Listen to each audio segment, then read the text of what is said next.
How can you be more of a leader and less of a boss? Peter Drucker once said that management is doing things right and leadership is doing the right things. So today I want to stress how different these two things are so you can turn away from doing things right and have the discipline and temerity to do the right things, because you deserve to be a leader. Hi everyone, I'm Coach Karen Eldad. I'm a master executive coach and a leadership psychology expert. The talk today is about the crucial difference between leadership and management and why all leaders should not only steer clear of management, but should master the disciplines of leadership for good. Thank you so much for tuning in. There's a lot here for you, and hopefully you'll be walking away with much more than just the differentiation in this very short video today. The difference will always be between a limited mindset and a success mindset. And so here's the deal.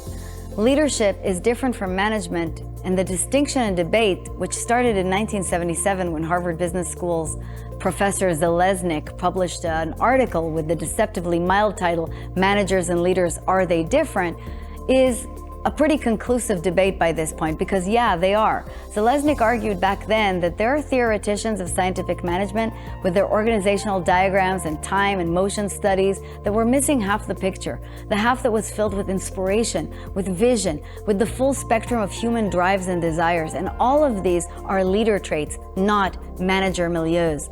Anyway, the study of leadership as a result of that has not been the same ever since. Today we know this. Management and leadership are not the same thing.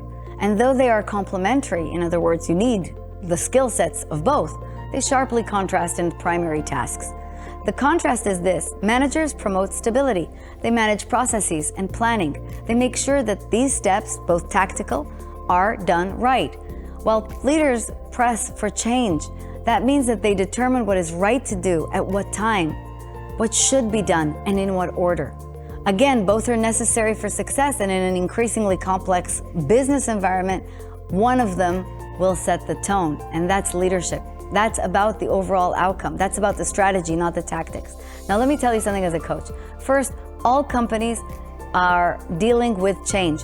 In other words, all companies need leaders. And second, most corporations today, and I've coached hundreds of founders and startups and dozens of executive teams at blue chip corporations, are overmanaged and underled. My opinion, but also backed up by research. So if you're at the helm of either, I am here to suggest that you need to develop your capacity to exercise leadership above management. I have two reasons for this. Number one, successful corporations don't wait for leaders to come along. So if you can't lead, they will and they must replace you. And if you own the business, you're going to pay a very high price for managing versus leading, such as the business itself, which undoubtedly you know, as only 35% of small businesses make it to year 10, and only half of all small businesses ever make much of a profit. And the second reason is, lax leadership is the number one reason for double-digit turnover, which starts to be evidenced by low engagement in major corporations.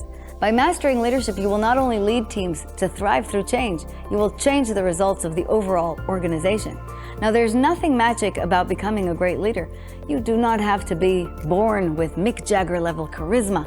You just need to be focused and ready to assume true leadership, responsibility for bigger picture. The methods I use to cultivate leadership are, I think, much deeper than anyone assumes, as there's a great degree of self-awareness work and personal agency development work that happens in the beginning to help you come into true authenticity, which will then allow you to inspire without politicking, without bravado, and without Machiavellian behaviors that are anathema to the modern servant leadership mindset. This new alignment will help you to make more accurate judgments, and from there, far better roadmaps to victory. This is why I teach leadership. I want you and your organization to reach optimal results and to achieve them with the ease and joy and glory you all deserve. You know, we all spend most of our time at work. Let's make those days joyful and productive. If you're ready to learn more about executive coaching programs and leadership keynotes and seminars that will take you and your team there, please get in touch with us today. Until then, thanks again for watching, and I look forward to seeing you soon.